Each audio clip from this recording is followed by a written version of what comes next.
Hindi ito panyo, no? Hindi ito rin towel. Ito ay lagayan ng tubig from Rockboss. So ito ay foldable at napaka-quality at napakatibay. Ayan, oh. Oh. So ito gamit-gamit ko to madalas sa aking pagra-ride, sa pagbabike, camping, hiking at saka mga travel ko kung saan lugar. Ising-ising gamitin. Kapag wala ng tubig, ayan, tidlupin mo lang then lagay mo na sa bulsa. Oh. So ngayon, kailangan mo ng tubig, kailangan mag-refill, ayan lang. Oh, 'di ba? Napaka-ising-ising.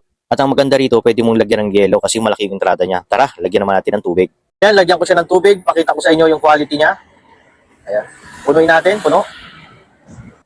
Ganito kaganda ang Rockboss. Naalala kayo na baka tumulo siya sa bag or ano man. Ayan, oh.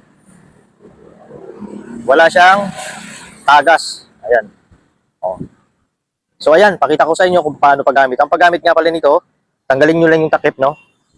Simple lang. Hilahin nyo lang or pull up nyo yung silicone rubber. Ayan. Kahit nahilan nyo na yan, hindi pa rin siya lalabas ng tubig. Unless lang, no, kakagatin nyo yung rubber dito or silicone. Kapag ginagat nyo na yan, ayan. So, napakaganda at quality kayo, traveler kayo, biker kayo, camping, hiking, napakaganda at sulit na sulit.